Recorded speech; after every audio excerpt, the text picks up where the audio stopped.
السلام علیکم۔ جنگ موتا اسلامی تاریخ کی ایک نہایت اہم جنگ ہے جس میں مسلمانوں نے پہلی مرتبہ رومی سلطنت کے زیر اثر علاقوں میں قدم رکھا۔ یہ جنگ سن 8 ہجری میں ہوئی۔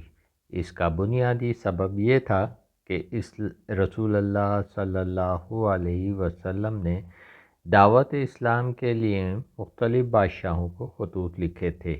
ایک خط جسے حضرت حارث بن عمیر رضی اللہ تعالیٰ عنہ لے کر بصرہ کے حکمران کے پاس جا رہے تھے، موتا کے مقام پر عرب سردار نے گرفتار کر کے قتل کر دیا، جو رومی حکومت کا ماتحت تھا۔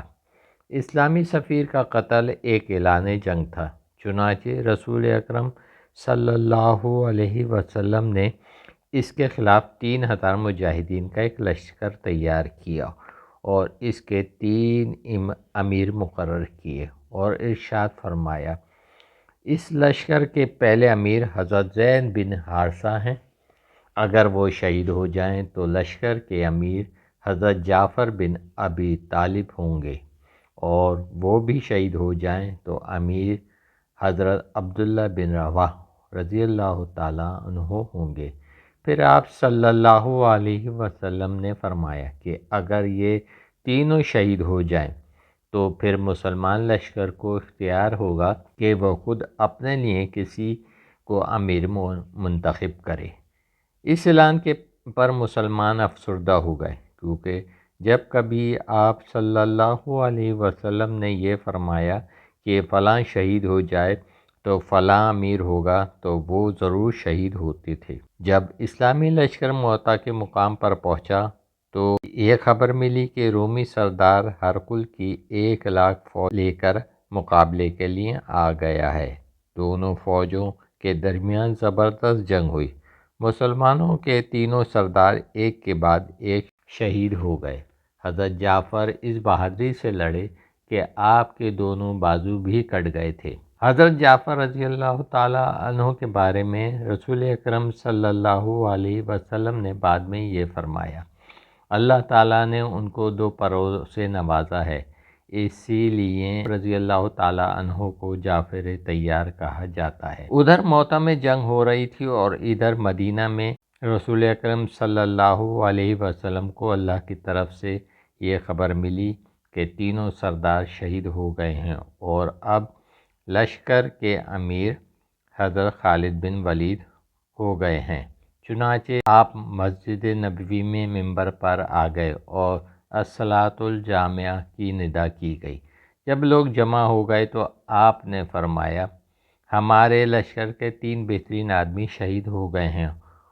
ابن رواحہ کی شہادت کے بعد مسلمانوں نے خالد بن ولید کو اپنا امیر مقرر کر لیا تھا۔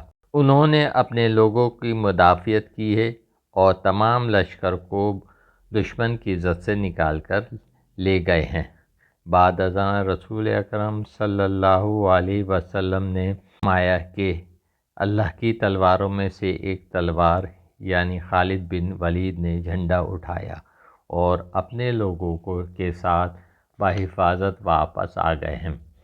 اس دن سے خالد بن ولید کا لقب سیف اللہ پڑ گیا۔